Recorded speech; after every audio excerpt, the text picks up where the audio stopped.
Hello, hello, hello, beautiful unicorns. How are you doing on this amazing Thursday? Yana Kasperczak coming into your life from Ontario of Canada as your spiritual awakening core energy coach. It has been my soul's purpose to help women, to help you get your shit together so you can break free from the mental prison that you find yourself in and build a life in the business that you are so proud of and so excited to wake up to every single day, even on your days off, because you know you get to do what you want to do. And if you're doing things that you don't want to be doing in your life, then you're not living your life. You're not following your own heart song. You are living somebody else's life or somebody else's expectations of what your life should be or supposed to be. So this is one of the things that I had learned for myself, and through my learning that I've learned from other people, it's like we learn and we pass on the learnings in these new and different ways that is unique. And it's unique because we put it in a different way. We put it in a different perspective, and each and every one of us is able to reach different types of people with the information that we all share. So if you find this podcast, this video of today, Get Your Shit Together with Yana Kasperczak, where I go live every Thursday in this Facebook group. The Facebook group is called Heal the Unicorn, Emotional Healing and Spiritual Growth for Women. You can come check out the group, see if this is the community you've been looking for, and if not, no worries whatsoever. Keep looking for your community, your tribe, your place where you feel like home.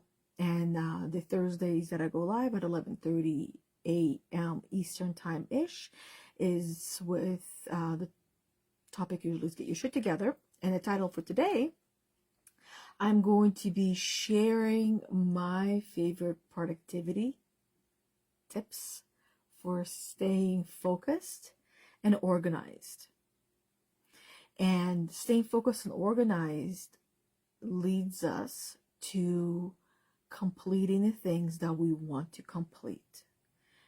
And this is one of the things that I myself have struggled with, and women that I work with also struggle, and some had struggled with it, where they would start things but never actually finish, or would take a really long time to finish the things that they want to finish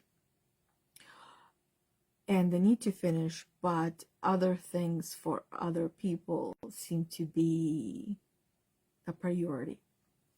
Okay, so I know I shared with you a little bit of my notebook, my journal, how I keep track of things, how I do things, and I've been, playing around and dabbling with it, playing around and making it in a way where it's fun for me. Because if it's not fun, I'm not gonna do it. And I'm sure it's the same for you, that if it's not fun, you're less likely to do whatever it is that needs to get done. So starting with fun is first and foremost. You gotta play at life and play with life and not feel like things are happening to you and life is playing with you at your expense.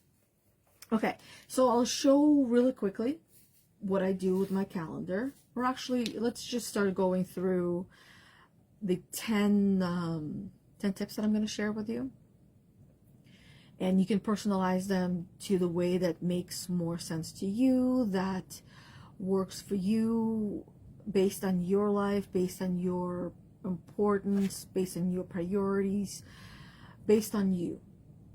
And that means if it sounds great, try it. You're enjoying it, great. If you try it, you don't enjoy it, then it's not for you. Try something different.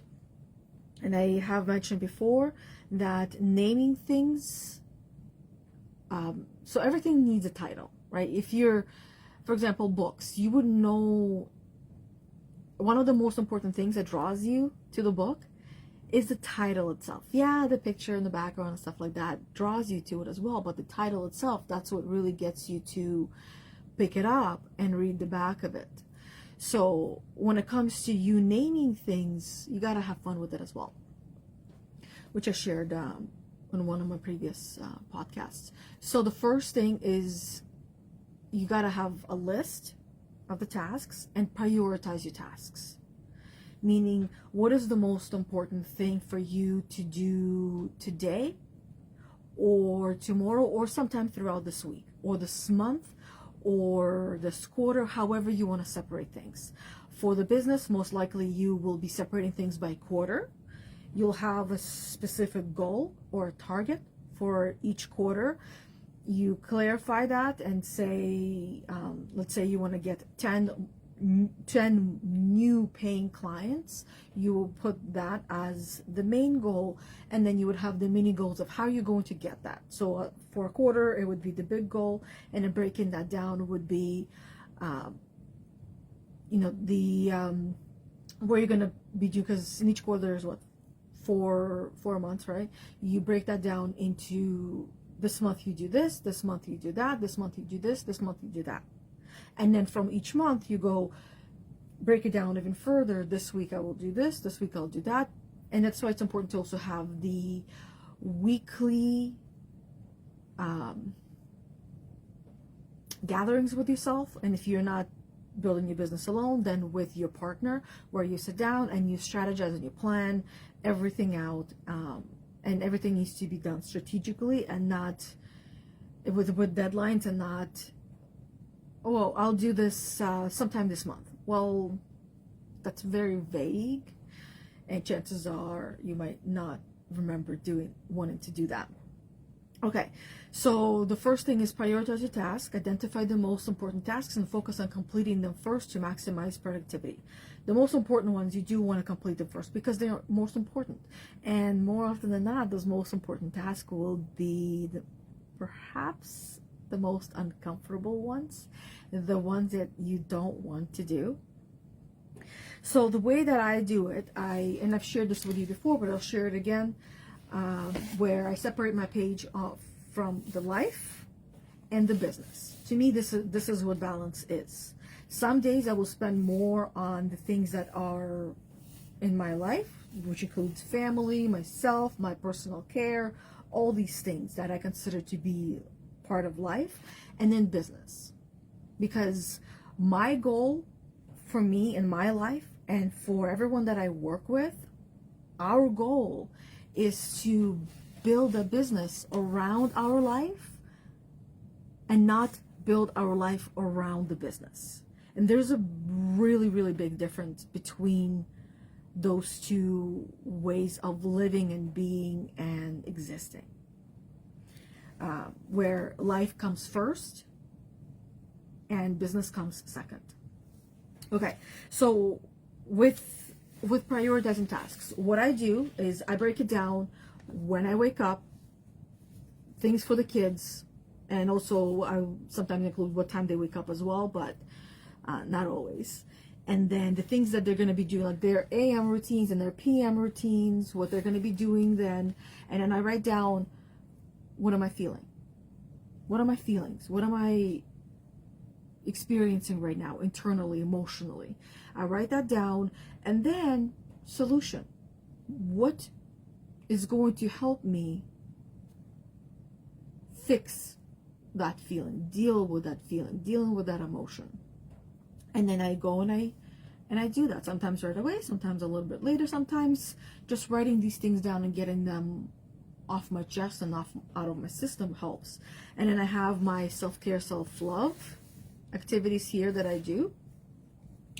And then I write down one experience that I want to have today, and I write it down as if I already did it.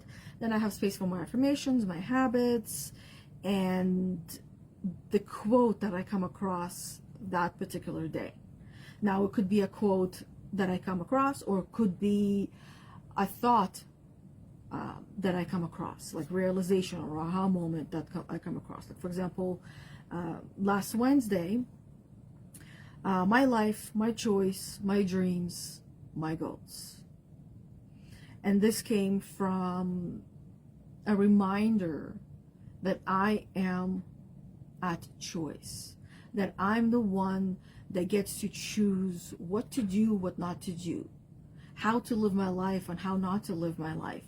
And even in the moments when it doesn't feel like it's a choice, where certain things they have to get done, but if I wasn't here, if I moved on to the other side, I wouldn't have to get done, right? It would be fine. And the world will go on. But in our minds, we feel like if we don't go and deal with the kitchen and clean the kitchen right now, then it will never happen. And that's it. It internally, it feels like this is the end of the world. But it's not. The kitchen can wait. The bedroom can wait. The garbage can wait. All of these things, they can wait. But the only way that we start to feel normal internally is when we practice not giving into that pending doom, not giving into that negative drain that is calling us in, the black hole that is pulling us in there. That's the fear of the unknown, the black hole. No one knows what's in there, right? And those that go in there and learn what's in there, they can't come back and tell us. So the fear of unknown is existence. And then at the bottom, I just have space for all of my other tasks that I plan on doing that day. And then what I do is, some weeks, and I'm being honest, and this is also a reminder that, hey, I'm human, you're human, we're all humans, and that for me, for example, this week, I have not made this a priority because I just wanted to spend more time being and keeping up with this way of having my tracker, my journal. It is doing, and I honestly have not been feeling like I want to do this part, that I would much rather spend time doing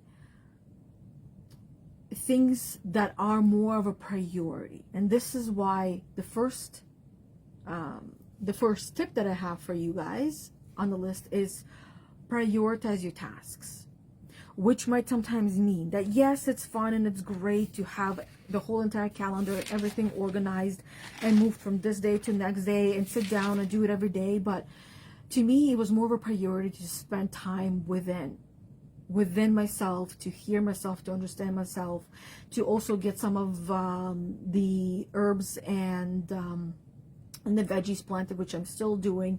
Every morning I'll do a little bit of that before my first call of the day, and then after the call I go and I do my live videos, and then afterwards I have lunch with myself, where sometimes I do have some more time to go and do some more planting and gardening, so to speak. And then afterwards I have another call or two calls, practically Monday to Thursday, because Fridays is my day off, where I do spend the time catching up with this, or sometime during the weekend where I plan for the next week and I put things in my planner in here that I will be doing, that I will be completing. And whenever I'm done, you can see there's a check mark right through, so that way I don't even bother looking at anything, because whatever was on here got moved to where it belongs. And I also have space where on the very top page, I write down my goals and dreams every single day. Those things I typically do, and if I don't write it down, I think them. So writing it down, like this week, I have not been keeping up with it in the way that is, the perfect, the pretty way. I just jot things down within the page. I already did draw out, what do you call it? Like basically my life part, where the self-care, the solution and all that stuff, but it's just keeping, because many of these things, for example, the self-love and self-care discipline in here that I have, the reason why I started putting them in here is because I wanted to make sure that they were habits for me. And most of these things that are already on here, they are habits where I don't, like, there's no resistance with it. I do those things and I don't hesitate, and I get them done no matter what day of the week it is. such thing as make the bed, do my hair, do my makeup, get dressed, brush my teeth. Simple things which feels like not that long ago, they felt almost impossible because I simply didn't believe I had time for that. So I decided to make sure that I do have time and get these things done because why they were important to me, and remind myself why they were important. And before I knew it, they became habits where now it's just writing these things down feels tedious. And I'm a more of a fast-paced person, and my ADHD gets the better of me sometimes, where I'm just like, I have no patience to be writing the same things over and over and over again. So let's move on. And I already know the things that I gotta do that I normally do without having to repeat them 1,000 times, right, throughout the year, or 365 times, whatever, throughout the year, that I'm not going to do those. I'm just going to write those that now I want to have as habits. Those things that I want to be doing and focusing on more. By simply writing them down, they become part of my life. Okay, reminds me to put my phone on vibrate. Many pardons. Or many apologies. Okay, so this is where I put down at the bottom, prioritize your tasks. At the bottom, I put down for personal, for business. At the bottom, I put down what am I going to do for Monday? What's important? What needs to get done, right? What am I going to do for Tuesday? What's important? What's going to get done? For Wednesday, Thursday, Friday. Friday, Saturday, and Sunday, I just keep literally 2 pages together. I don't have 3 separate pages for each one, because Friday's day off, Saturday day off, and Sunday day off. Friday's for me, myself, and I. And the weekend is with the family. And that's why I just put everything on one page, and it's a different approach for those ones. And here's another thing. Sometimes where I put things that I want to do, let's say for Monday, and I didn't get them done on Monday, and now it's Thursday. And that's why I have my little binder clip here. So I know exactly where I left off, where I gotta move things or get things done. So what I would do is then, if I have it on a list on Monday, without rewriting it and spending time and essentially wasting my time, because to me, rewriting things is not a priority. Not that long ago, it felt like it was a priority because that's what brought me happiness and joy and made me feel good. Whereas now it doesn't. So now what I will do is, in the brackets, I'll put Thursday and then the date. And then whenever something is done, that's why you see a lot of things being highlighted.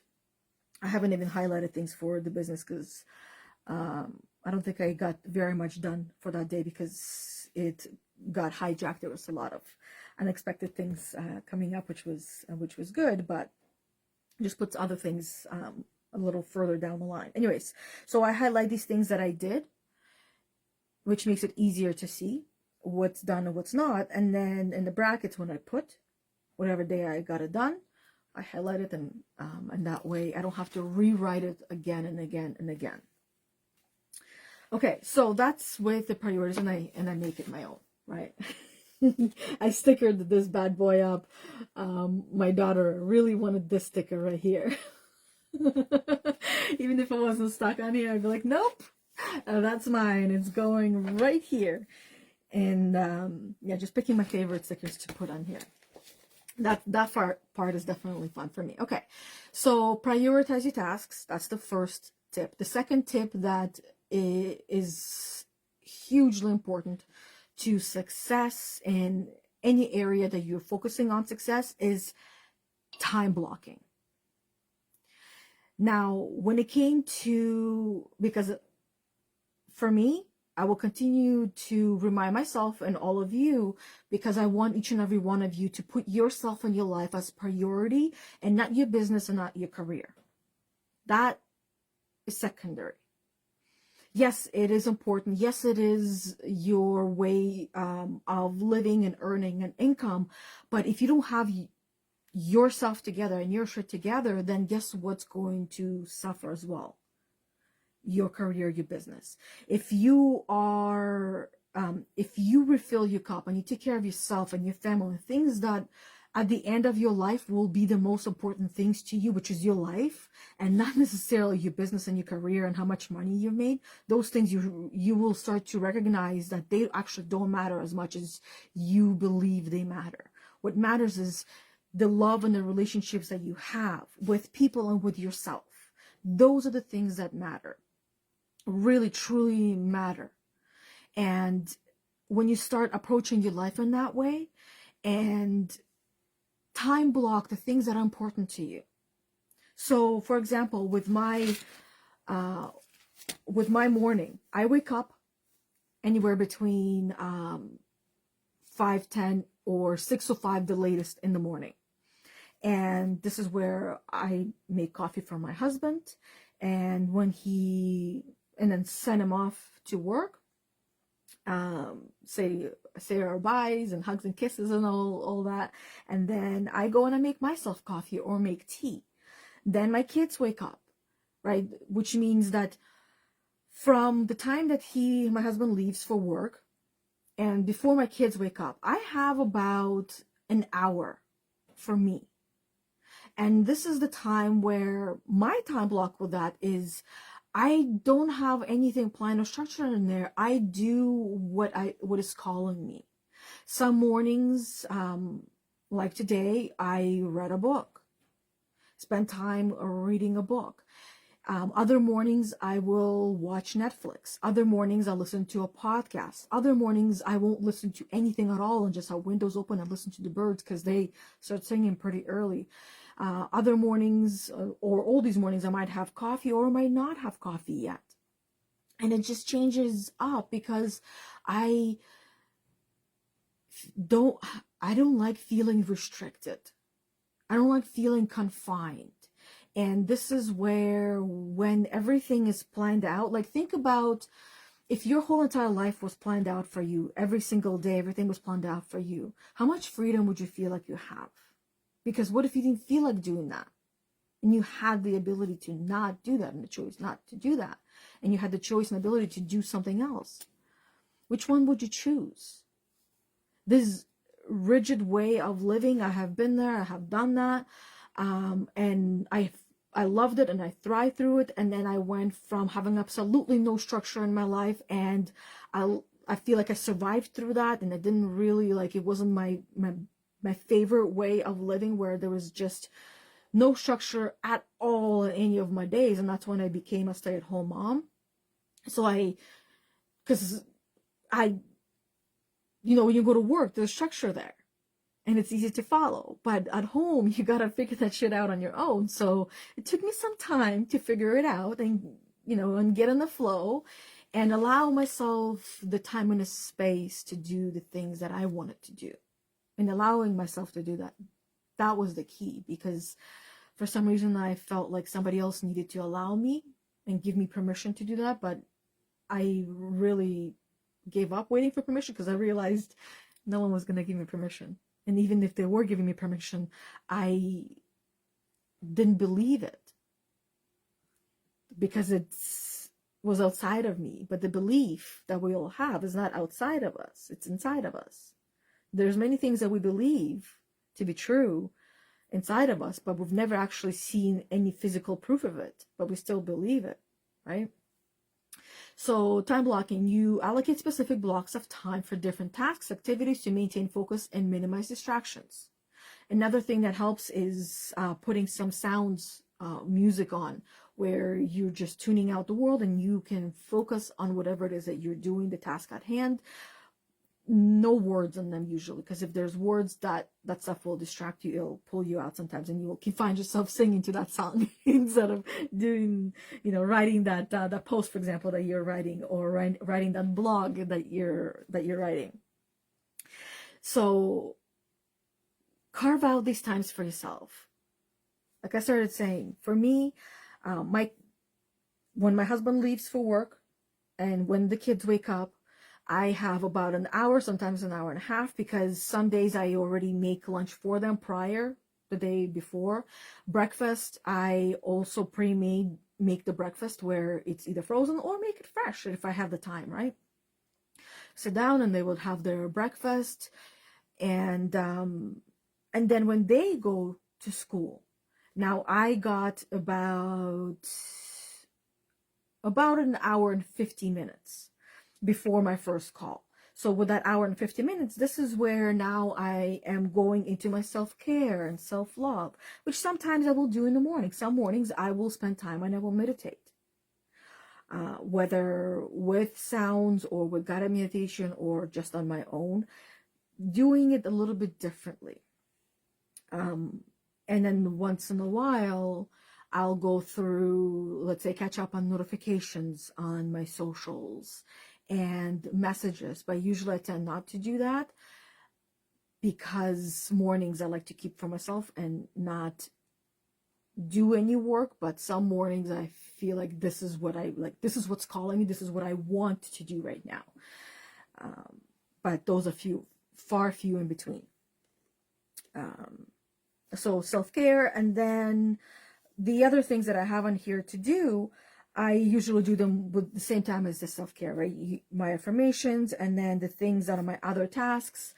For those, I typically don't write the times. It's one of those things that I want to do. I want to write the time when I started, when I finished, but it's just carrying this around everywhere I go, and then consciously remembering to go and do that, to me, doesn't feel like a priority right now. It also feels like a waste of time, because in the moment that in the time that it will take me to write these things down or rewrite this whole thing over the next day and the next day, I can do other things, focusing on what is going to be more productive and what is going to bring me happiness and joy. And if this is not, then scrap it. Like, I don't have to keep up with doing this, because my life, my choice, my dreams, my goals. If I no longer want to do this, if it no longer excites me, is no longer fun, I don't need to do that.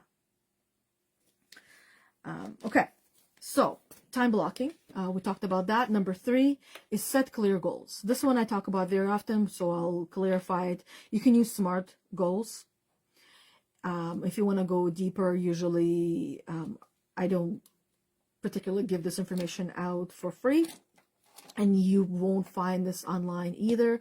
But if you want to get more specific with your goals and very, very clear, and you're interested in something like that, reach out to me and we can book a 30, 15 or 20 minute call where we can spend that time together, and it'll be for free. So we'll spend that time together to clarify those goals, where we go a little bit beyond just the SMART goals, and deeper, to help you gain clarity on exactly what you want, and give you a few different options through that process as well.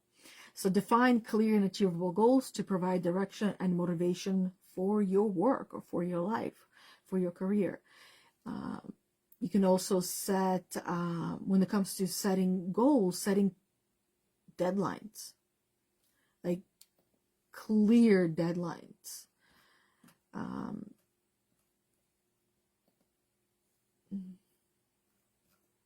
There we go. It moved a little bit differently. So set clear deadlines, establish deadlines for tasks to create a sense of urgency and prevent procrastination. When will you get this task done? So my morning routine, like I said, all of those things are done by 10 o'clock, as 10 o'clock is usually when I have my first call. And I usually already have everything done by then. And nothing gets carried over until later in the day. But if certain things are not done, then later in the day I would get them done. As long as those things are done within the day, then I'm good. So set clear goals and deadlines. Limit multitasking. This one I know might be challenging for some of you moms, especially with younger kids. it's normal. It's part of life and it's part of the process as well right now. But concentrating on one task at a time helps you to avoid splitting your focus and reduce the risk of errors. Because when you're focused on doing one specific thing, for example, right now I'm doing a live video, but imagine if I was trying, also my kids came and tried to have a conversation with me, I would not be 100% here with you, and you would feel that and you would notice that, because then I'm also listening and I'm also responding to the side task. So I am, let's say, 60% here and 40% here, or 40% here and 60% there. Your 100% focus is split. And energetically, we're also sending that message that this is not important right now. And that's why my my self-care practices, I don't do typically when my family is home. Certain things, yes, but other things, no, because of that whole multitasking and hijacking. So meaning then figuring out how you can carve out that time and that space for whatever it is that you want to do, to make sure that you're not distracted, you're not pulled away from that. And also don't put more than one thing for you to do on that specific in a specific hour, for example. It's actually suggested that whatever it is that you're doing, working on, 45 minutes on and 15 minutes off, having that 15-minute break. 45 minutes, usually what happens within that 45 minutes, it takes you about 22 minutes to switch from task to task. And that's why you might find yourself feeling tired and exhausted with many things that you're doing or have done throughout the day, because your mind is still on that task while you're now on a new task and you haven't fully switched off, because it takes about 22 minutes and 13 seconds. If the numbers that I remember are correct, but it's about 22 minutes and some seconds there. And then it takes you to switch from one task to another to be fully zoned in and focused on that particular task. And limiting distractions, the same thing as limit multitasking, is minimize interruptions by turning off notifications. My phone is usually always on silent throughout the day because I don't want that phone to distract me, especially when I'm on calls or on videos where it's on silent, not even in vibrate, because vibration can be felt and even heard whenever the phone is anywhere near me through Zoom on my calls. So you want to set boundaries with yourself by turning off those notifications on the phone and having a dedicated workspace to whatever it is that you're doing. That's why you'll notice, like, live videos I usually do here in this space, but once in a while I'll change it up because change is fun sometimes. So you'll see me in a different space. Number 5, create productive environment. So when it comes to a productive environment, having a specific space, like I said, for me, this is where I do my calls. This is what I do most of my videos. This is my office. This is my space. This is my recording studio. And making sure it's clean and tidy and organized, because if it's chaotic, you'll feel that way as well. You won't be able to focus. You'll feel distracted by those pending tasks, those pending things that are waiting around for you to deal with them and to put them away. Organized workspace free from clutter to promote concentration and efficiency. And I already mentioned taking breaks, but that's number 6. Taking breaks. Incorporate short breaks into your schedule to recharge your energy and maintain mental clarity.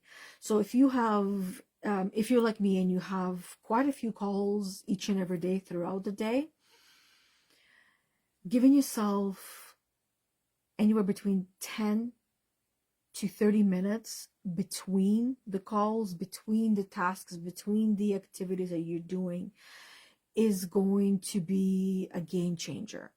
Because if you're hopping from one call to another, to another, to another, to another, before you know it, you're going to run on empty.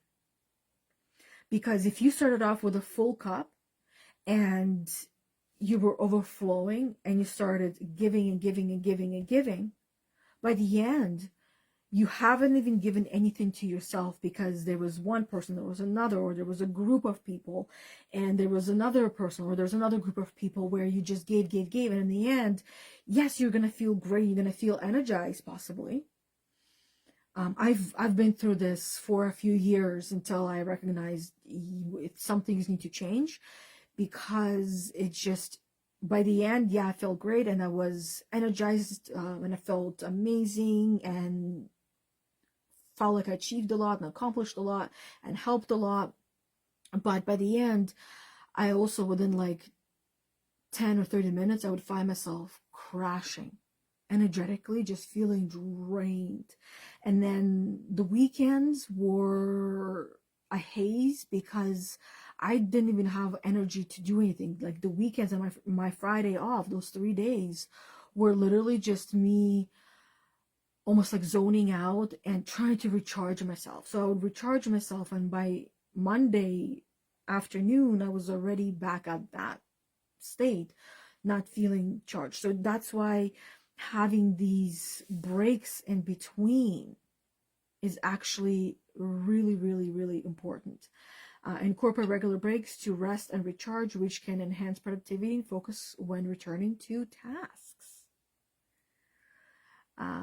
And mental clarity as well. And what you do during those breaks is entirely up to you. Entirely up to you, right? And you can change it up as well. Like for me, some days I just sit and breathe deep, slow breaths, or some kind of breath work, or I meditate, or I just go sit outside, or I get a couple of other things done, or I have a meal, depending on what time of the day it is. What else? Sometimes just listen to something as well, to just take the focus away, especially if it was a coaching call that was very intense, where there's a lot of things that my client was dealing with and going through, that I mean, as an empath, it's challenging not to completely detach myself. And that's why it's important to then do something for me to make sure that I am detached and I am, the best way to describe it is like clean and ready to go. It's almost like even sometimes taking a shower, depending on how long the break would be, taking a bath, right? Or if it's hot outside, going outside and just spraying some water in the air, watering plants, and I can feel grounded, connected. Going outside with no shoes as well.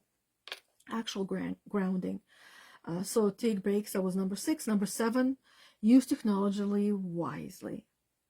And start to recognize when you're being used by technology versus you using technology.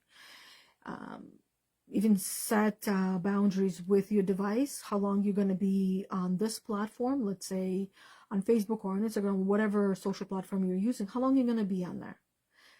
Before you go, set that intention. I'm going to be on here for just 5 minutes.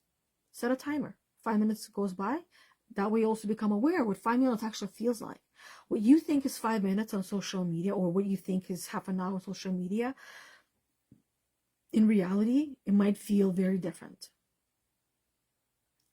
The socials makes me think of one word, or 2 words, the vortex, where you go and you lose yourself, and all the time an energy gets sucked right out of you, like in the vortex. So use technology wisely, leverage productivity tools and apps to streamline tasks, task progress, and stay organized. So instead of using your trusty physical notebook, to each their own, right? I prefer a physical one, at least for now.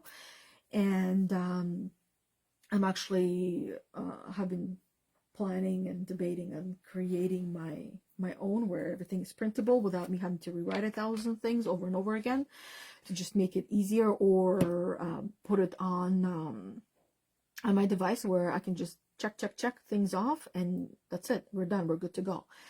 and I don't feel like I forgot anything. So where you can track progress and you can help it to stay organized. This is where, like, using productivity tools, utilize apps and tools like Task Manager, calendars, and timers to stay organized and keep track of your progress. Whether it's for personal or for business, this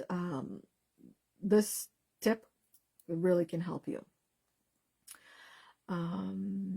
Number 8, practice mindfulness. This means being present in the present moment, making sure that you are in the positive and not in the negative, meaning that you're feeling good and not feeling bad, not feeling drained. Stay present and focused on tasks at hand by practicing mindfulness techniques such as deep breathing or meditation. And at the same time, this is where it's important to stay healthy. Prioritize your own health and your well-being through proper nutrition, through exercise, and sufficient sleep. Those are amazing recommendations that will really help you, where you set a time that you go to bed every single day, the same time.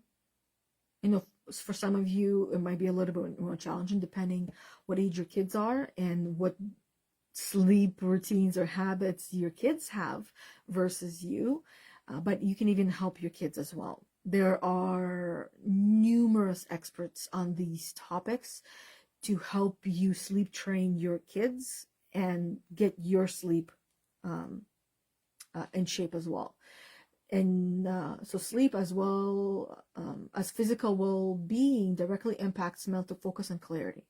So when you physically don't feel great, you're going to feel foggy, you're going to feel groggy, there's not going to be very much clarity. You might feel palpitations within you as well, where you're just feeling almost like anxious, but you're not. But that just means that your physical body, this meat suit that I like to call it just needs more work, more attention, more love, more compassion, more understanding, and exercise and nutrition and hydration.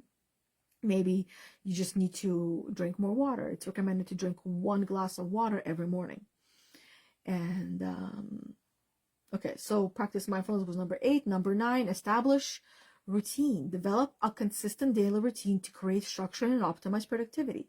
This is what I have been talking about with this trusty calendar that I have, where having a routine of, I wake up, what are the things that are a priority to do that morning when I wake up, and then the rest of the time is for me to do what I want to do with the time, and then what's the next thing, and then what's the next thing, and what's the next thing. Having these routines, and then the following routine is my bookend to my workday start and my workday end. These are another way of calling them, instead of bookends, is rituals. What is your ritual for starting your workday, or for starting your morning? What is your morning ritual or morning routine? What is your starting workday ritual routine? And what about ending the workday ritual or routine or habits? And then what about bedtime? Having these bookends is really helpful as well, because it's almost like another way of calling it like a boundary, because in many ways it is that, let's say you know where your house property starts and ends.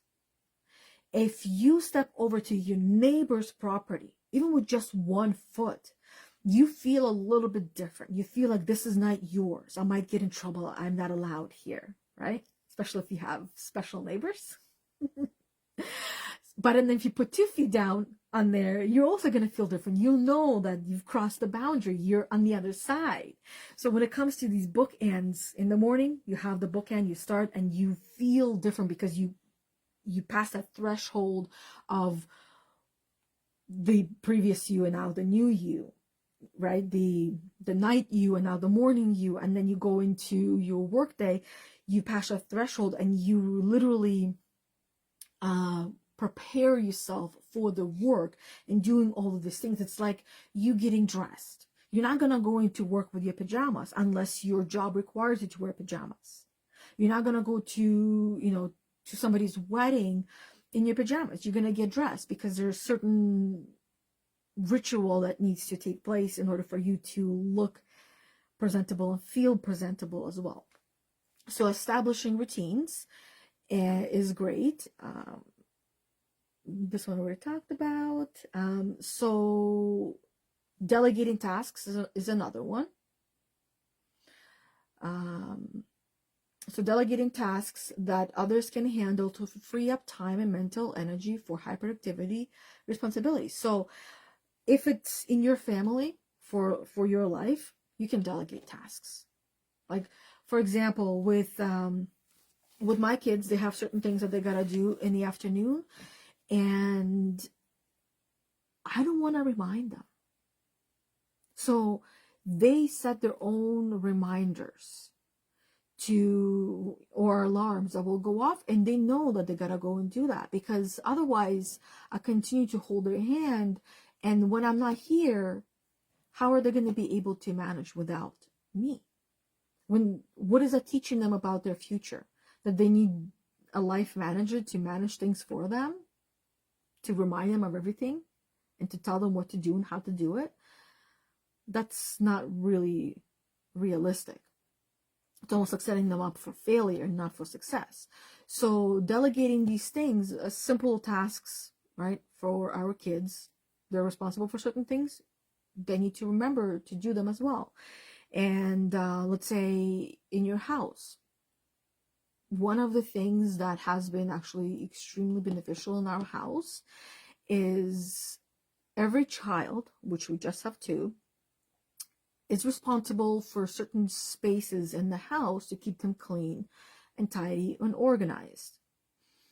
And they know that, which means if those things are not in place, and doesn't matter whose stuff is there, if my things are not in that space, in that room, or their siblings' things are there, they're responsible for those things that are there, just like the other sibling are responsible for the things that are in their room and the space that they're responsible for.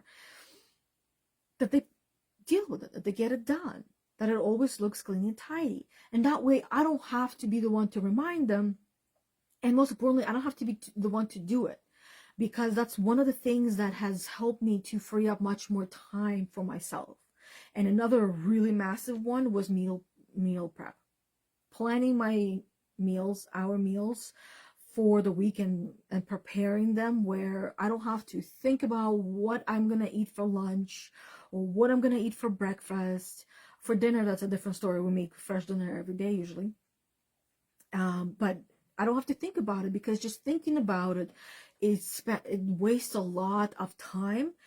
And for me, drains a lot of my energy. It used to drain a lot of my energy, where that action itself and that activity itself of thinking what I'm going to eat and then going and cooking it, it caused me to not have any appetite. It sometimes even made me nauseous, because I just don't want to do this. I don't enjoy that, and I don't want to do it. So figuring out how to, in a way, delegate things or prepare ahead of time. It's part of establishing a routine as well. And the last one, and this one is important as well, which I, in a way, mentioned with my trusty notebook, is review and reflect. Meaning regularly review your progress and adjust your strategies as needed to ensure continued productivity and effectiveness. Productivity strategies you can also adjust as needed to optimize focus and organization.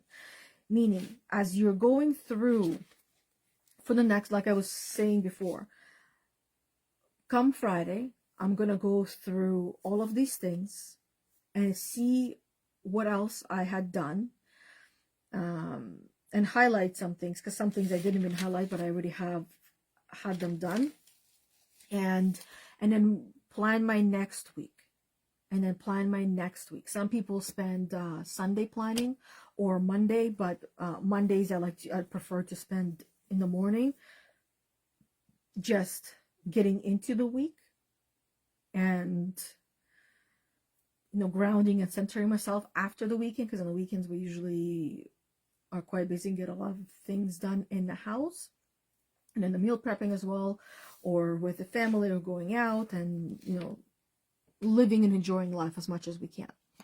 And that also does mean renovations, because we enjoy them. It's not for everyone. Not everybody enjoys them. So review and adjust. Review and reflect. Some things you might notice that you actually don't even want to do them, or you're going to move them even further down the lane of when you will get them done, but not today, not tomorrow, maybe not this week, and not next week. So figuring out what works for you best, and then how you're going to do that yourself. Okay, so let me take a peekaboo at comments that where did it go? That I might have on here. Yep, see quite a few comments. I don't see anything on my screen here. Thank you, Facebook. I appreciate you. Psych. Good morning, Rebecca. How are you doing? Beautiful. Rebecca says, good morning, amiga. Nice to see you. Thanks for saying that it can wait. Yeah, things can wait, right? Don't need to, and this is when I was talking about dishes and things in the house that it feels like if we don't do it, it feels like the end of the world and the pending doom inside, and it's a crippling anxiety. And here's where it's probably coming from. This might actually help to lessen that anxiety that you have with it. I want you to think back to the first time, or perhaps even the last time, or maybe there's quite a few times, but just focus on the loudest, the most powerful, energetic exchange.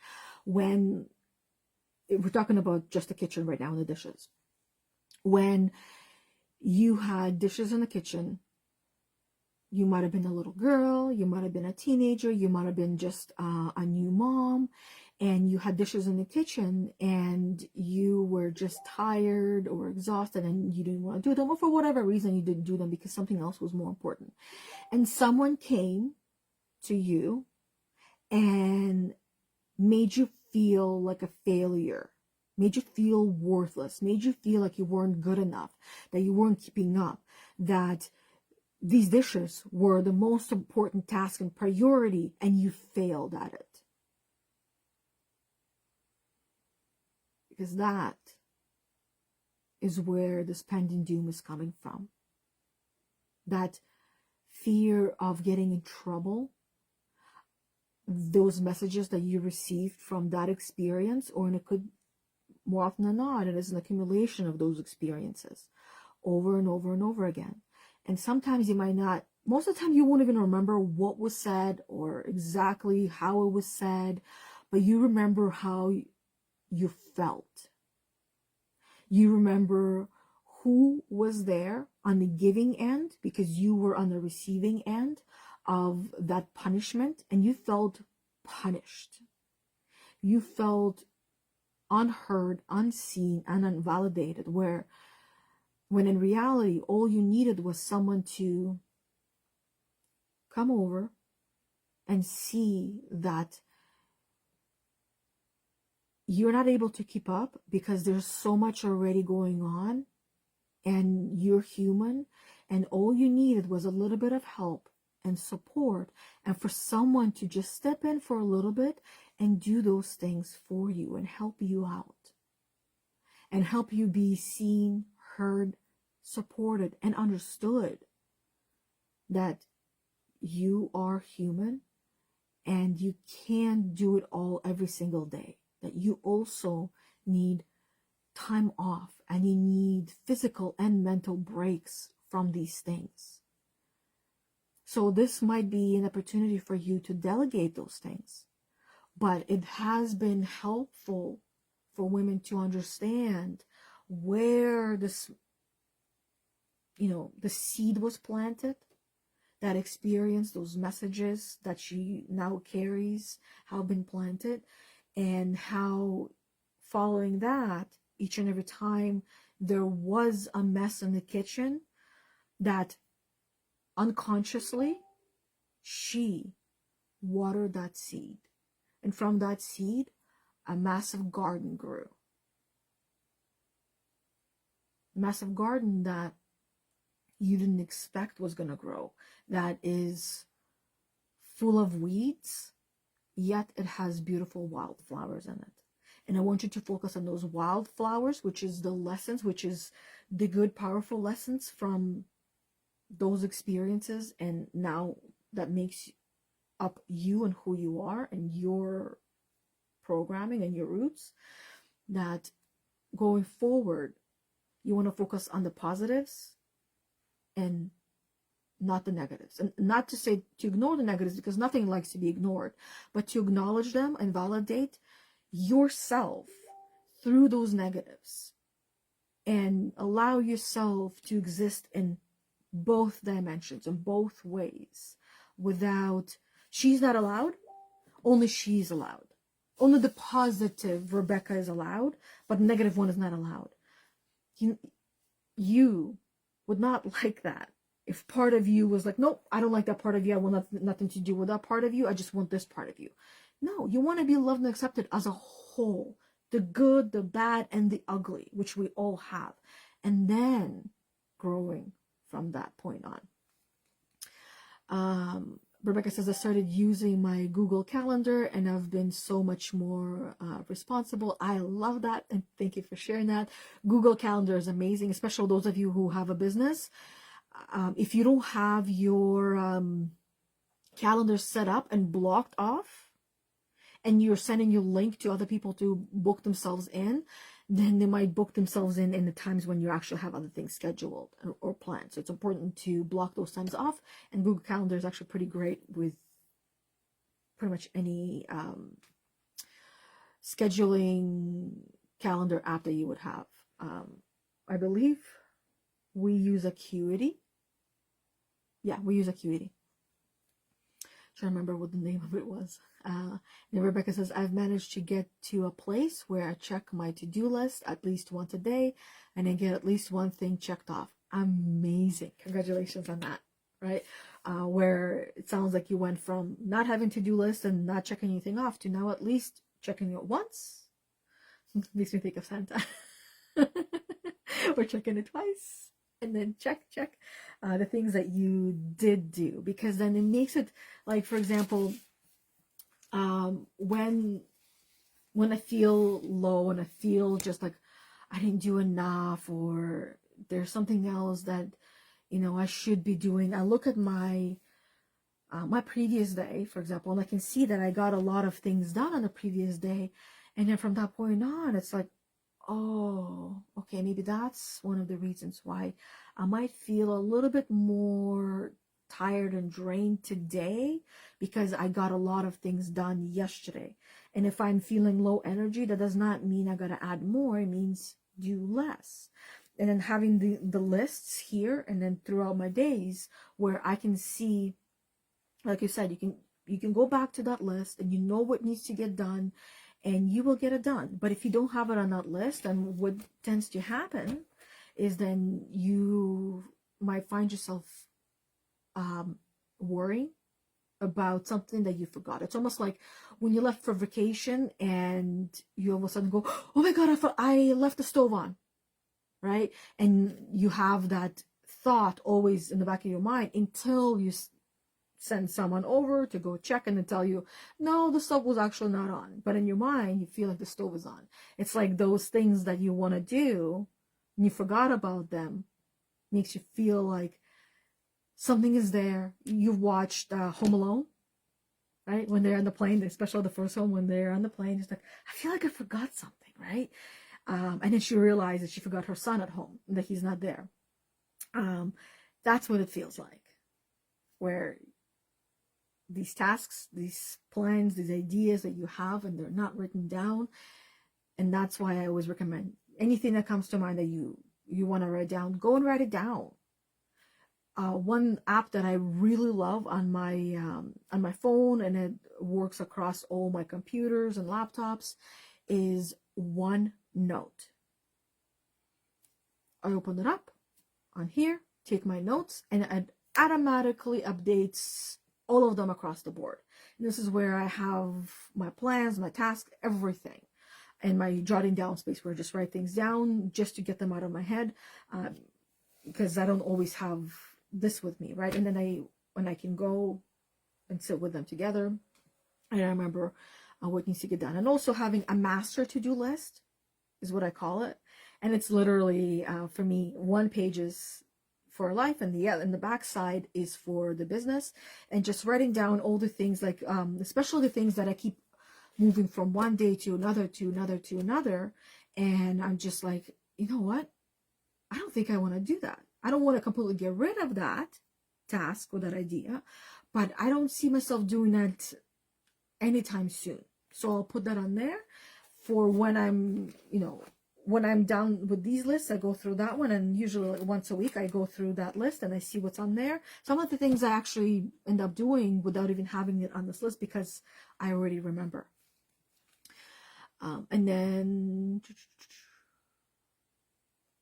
And then Rebecca says, I've managed to get to a place. Oh, this one I just read.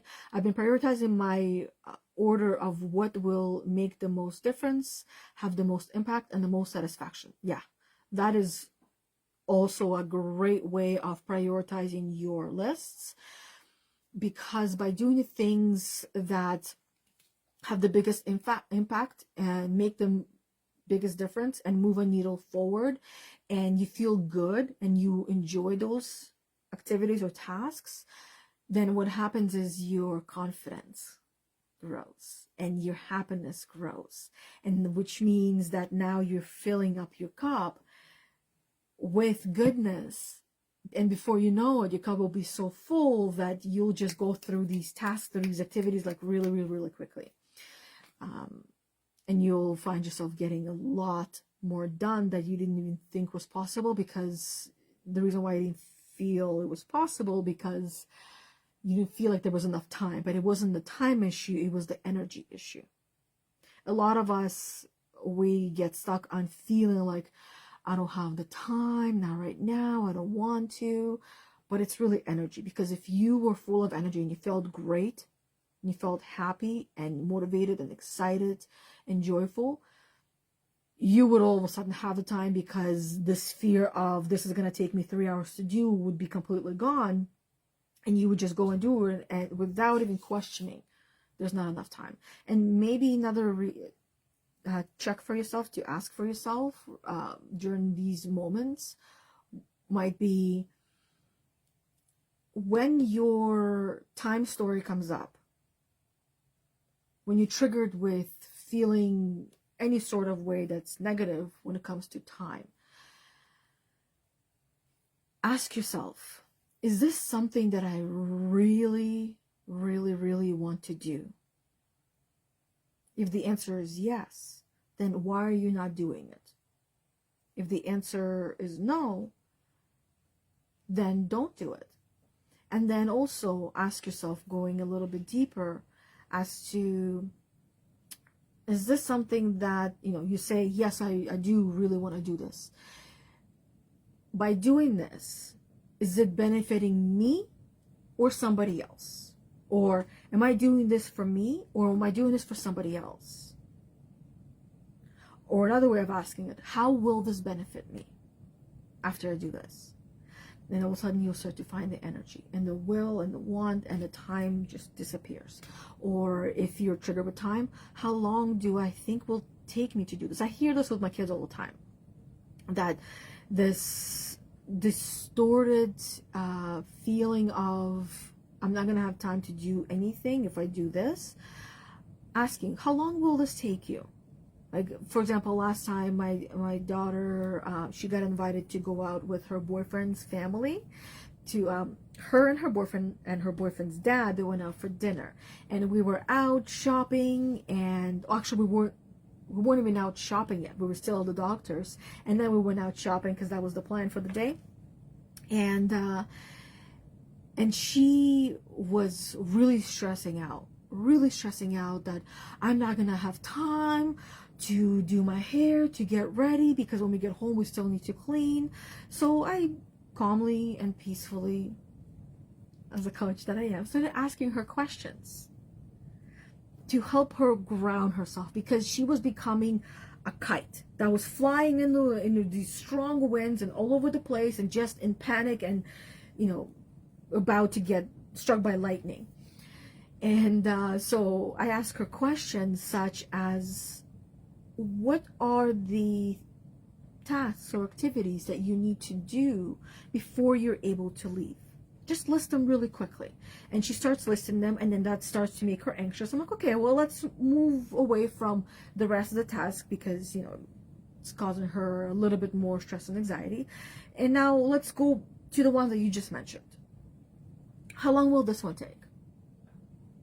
This many minutes. How long will this one take? How long will this one and this one and this one take? Okay, so how many minutes now have passed that you got all of these tasks done? 15 minutes. Okay, so what are some of the other things that you gotta do when you get home? So she lists a couple of more things, right?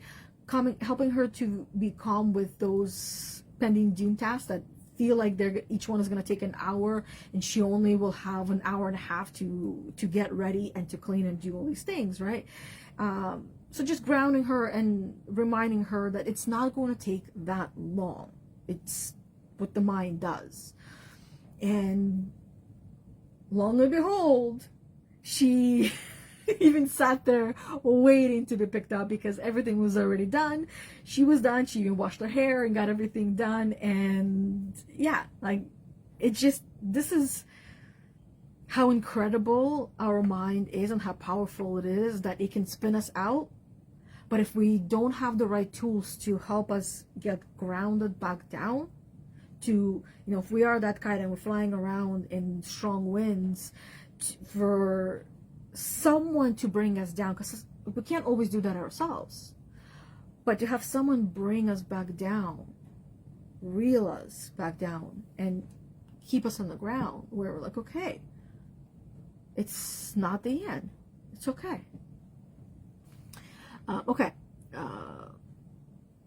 And then Rebecca says, true, we still don't believe it.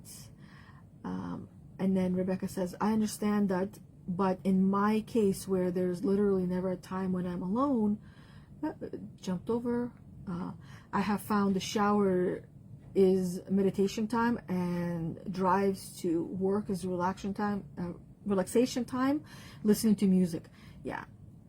And honestly, when your life is so busy and you got so many things going on, and you not only for your kids, your house, your career, but for yourself and your partner, you're juggling a lot, that even, or more like especially, these are the times that you carve out for yourself that are for you.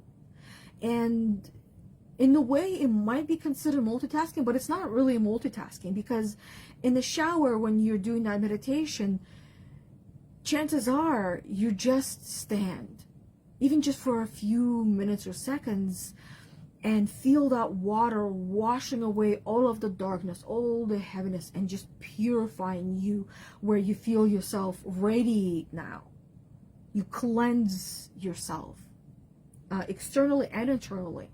That's actually one of the, for me, has been one of the most powerful meditative practices that I was doing when I was in, almost not in your shoes, because you got a lot more kids and different things going on in your life. But for me, when my kids were little, and I, you know, couldn't even go to the bathroom alone because mommy, and then having the pets as well always following me everywhere, just like I never ever felt alone.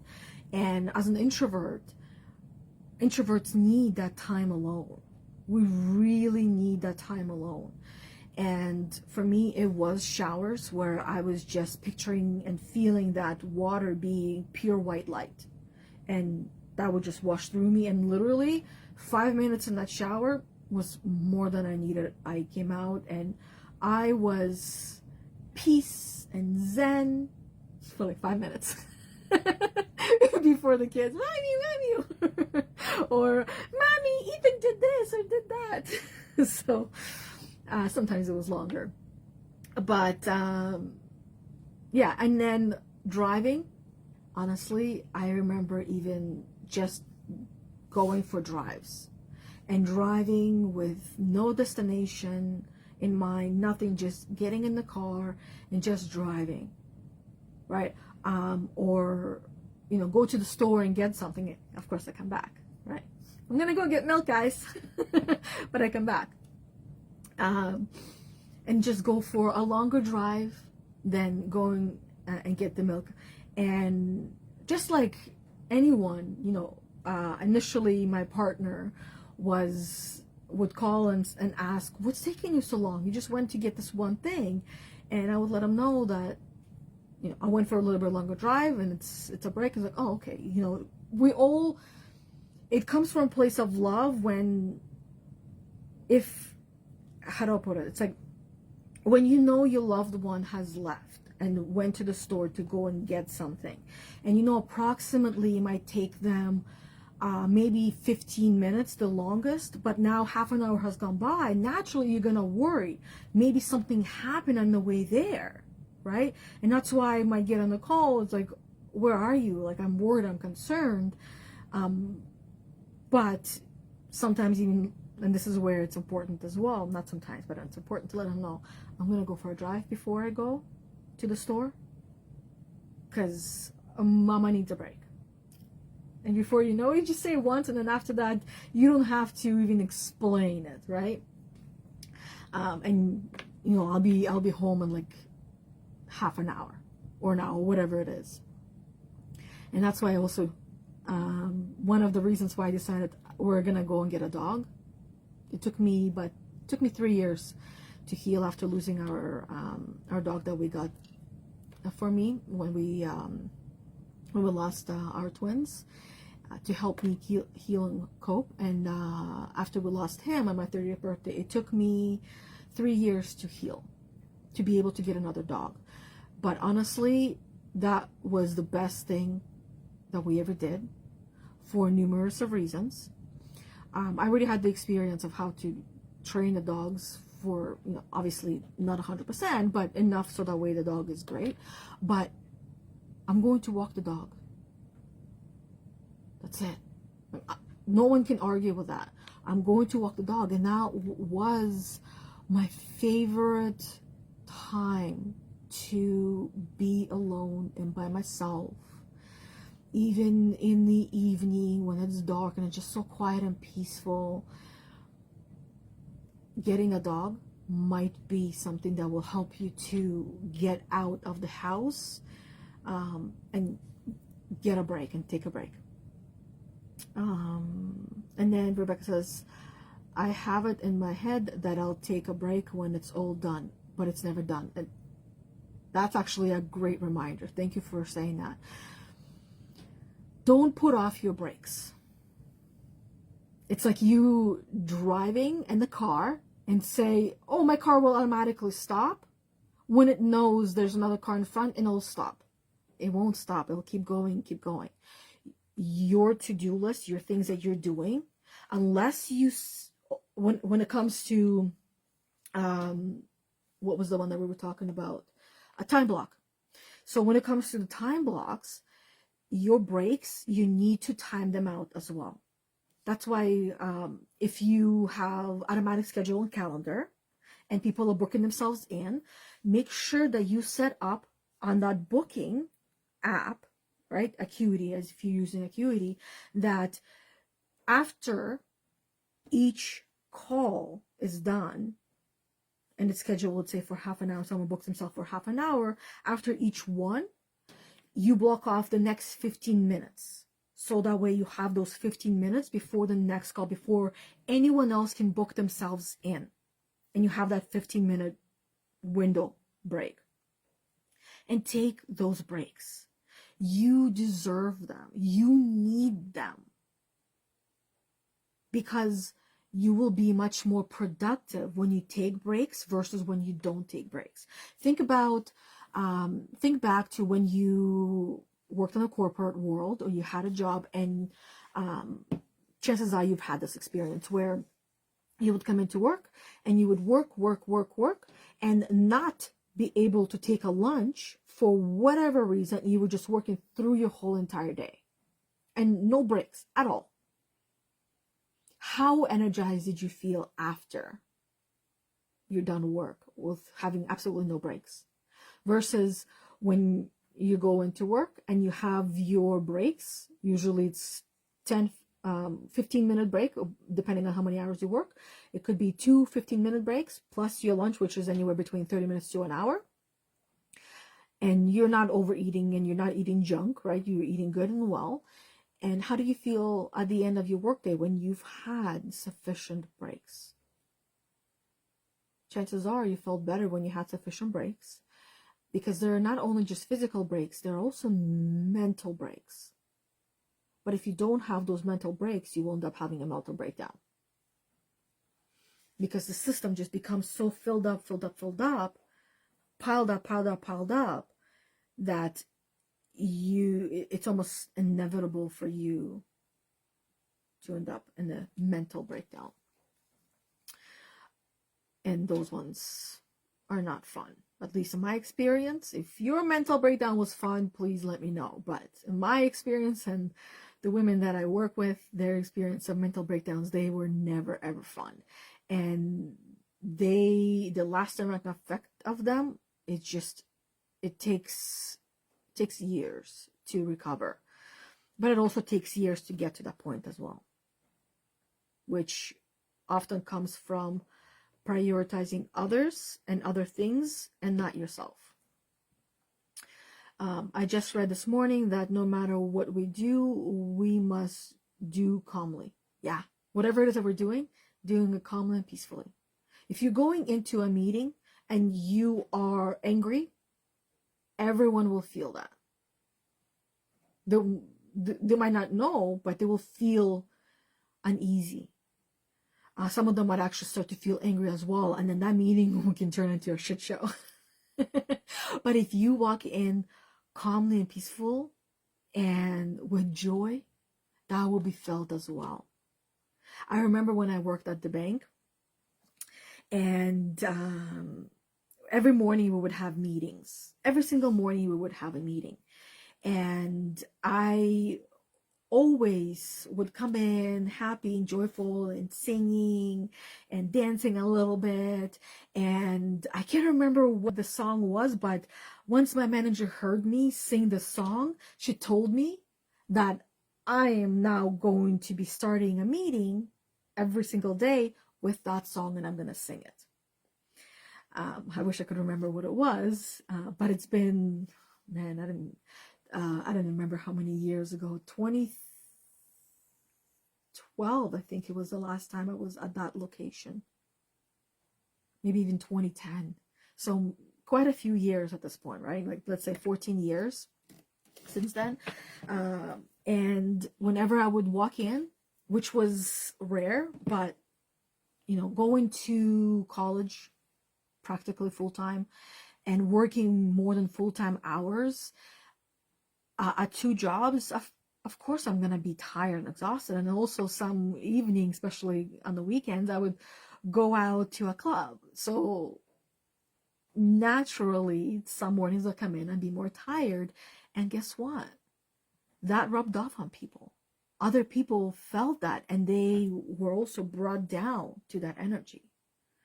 And other times when other people were down, and I would come in with my high energy, everybody's energy just lifted up a little bit, right? It really comes down to who has the stronger energy. Sometimes people with low energy might be stronger, while other times people with high energy, they might be stronger energetically, and that just ripples through everyone. And then Rebecca says, that feeling when I complete a task that has been on my to-do list for 3 years or 1 hour. Oh, I know. Isn't that an amazing feeling? I love it. I've had some tasks that were on my list maybe even longer than 3 years, because they're more, here's how I'll put them. how I understood them and why it wasn't happening. Because I didn't see them as tasks, I saw them as wishful thinking. I more like wished I had the time and the energy to do it. And I wished for them to be done, but I actually didn't intend for them to get done. Because if I intended for them to get done, they would be done. But when it shifted from wishful thinking to now planning and actually setting attention behind it, then I would get it done, and then we're good. And it feels really amazing. It's like you finally accomplished something that you didn't even think was possible. So I congratulate you on that and celebrate that feeling. And honestly, even if it takes 10 years to get something done, you got it done. While others were even too scared to put on that list and didn't even start the process of identifying what they want to do, feel, and experience, to complete, but you did. So shifting the perspective a little bit differently. My daughter in the car today told me, "You're really smart, Mom.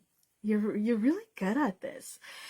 She was dealing with something at school. Long story short, there's a birthday party that she was invited to this girl who, honestly, has been one of her bullies. She's been one of her bullies. She's been picking on her, laughing at her. And that girl does that to a lot of people. And her birthday party is this Friday. Long story short, other girls are actually already threatening her that they're not going to go to her sleepover birthday party if she does this and this and that, because they know how she is. And my daughter, the gentle empath that she is, she feels bad and she wants to go. She's like, I want to go. So I started, coaching her and asking her, what are the reasons why other people don't want to go? Why, what has she said or done? Give me actual examples of why. So we talked. We had about 25 minutes in the car, and we talked, and in the end, I wanted her to start understanding this part, that there are going to be experiences in your life, because one of the responses to me was, but I feel bad because I put myself in her shoes, and if this was my party, I would feel this way and this way and that way. I'm like, okay, Mila, let's flip it in a little bit of a different way, because putting yourself in someone's shoes is a great approach. So I'm glad you're doing that, but flipping it upside down on its head and looking at it in a little bit of a different way. If this was you, and you were you were her, the same personality, things that you were doing, by people not showing up to your birthday party, what would you learn from that? What would be your opportunities from that? How would you grow from that? And this is when she started thinking in a little bit different way, that these things are happening for her. Yes, she caused a lot of them, but they're not happening to her. They're happening for her, for this friend, quote unquote, or mutuals, as they call themselves. So whatever is happening, I don't want, and this is one of the things that I learned myself through my journey of healing that good girl within me. Yes, it's great to put myself in other people's shoes, but putting myself in other people's shoes in a way of, what will they learn from this experience? How will this benefit them? How different would they become? How would their personality change from that experience? Or maybe not right away, but in time, how would that benefit them? And that has allowed me to take as many steps back as I need to. And best way to describe it is trusting the process, that I don't have to sacrifice myself and be the sacrificial goat for someone else or for something else if it does not feel right to me. Because in the end, I believe the purpose of life for all of us is to master ourselves and to learn how to choose ourselves. And yes, help others and do others, but we can do so through choosing ourselves, what feels right and authentic to us. And then doing that. But if that doesn't, then don't. Without feeling bad. So, yeah. And then Rebecca says, oh, hashtag live, awesome. Yeah, 5 minutes, like 5 minutes after the shower, you come out and you feel great. And then 5 minutes after, you're like, oh, I need another shower. Mama will be back. Give me 20 minutes this time, right? And then Rebecca says, also, it's good for our body and tension on the body to remain calm. Yeah. Because that way we're not going into fight or flight, into the stress hormones, into cortisol and adrenaline and all those things that are weakening the body and the immune system. But when we stay calm and peaceful, that is what helps us to actually even live longer. People that live a long life, they're typically happy people, and they choose themselves, and however it might present itself, but they're happy and they choose themselves, and they're not so self-sacrificing. And the reason why is because they've gone through the sacrificial state or stage in their life where they were just sacrificing themselves and the time and everything, to then learning how that is and understanding how that is and what benefits them and what doesn't, to then not. Everything is about learning. Those people who are, those high vibrational people that are rating so high, and you can feel it and you can see it, and they're just happy and joyful. They earned it. They've been through hell and back. And in order for any one of us to reach that stage, we need to know the opposite. In order for us to understand the good, we need to experience the bad. In order for us to understand the bad, we need to experience the good. And throughout our life, we get to experience both. As kids, we experience a lot of good, and then we experience some bad, and experience good and bad, good and bad, good and bad, that we now are intelligent enough and wise enough to know what we want for the most part, and learning who we are through this process as well. So anyways, that is all that I have for you all. It's already 1:06. My call did get moved a little bit. That's why we went a little bit longer. And other than that, feel free to invite people into this group so they can watch these videos and join these weekly live podcasts, or weekly get your shit together live guidance with myself in the group, or Monday card readings that I do at 11:30 a.m. Eastern time every Monday, and be part of the community. And as Bethany was saying yesterday, the word unity is in the community. But as I thought of that, I thought the word community, if we break it into two words, it's common unity. So a place where we have a lot in common and we come in unity. That's why I would say like-minded women in this space that are going through the same or similar things, and helping each other by sharing the things that we are each learning on our journey in the ways that feels right to us. Anyways, other than that, it is time for me to go and have my lunch. Sticking to my timelines as well. And until we see each other next week, like I said, Monday card reading, 11:30 a.m. Eastern time.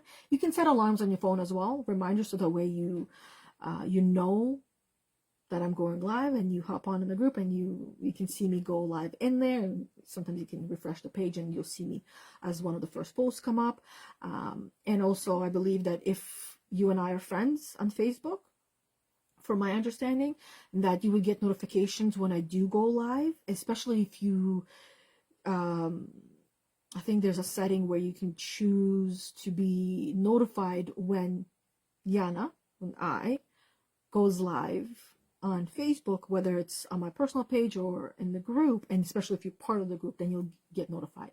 Because Mondays I also go live with Anna, but it's in a different Facebook group that some of you might not be in. It's for mompreneurs that are really working on their business and yeah, really just starting from startup, from ground up, and from the very beginning, and building their way up with their business, even from the very beginning, where they don't even know what they want, but they know they want to be an entrepreneur and have their own business, and we help them with that beginning process as well.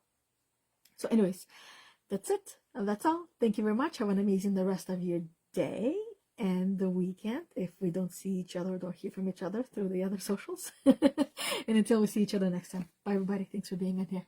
And thanks, Rebecca, for interacting with me on here. And all of you who are silent watchers as well.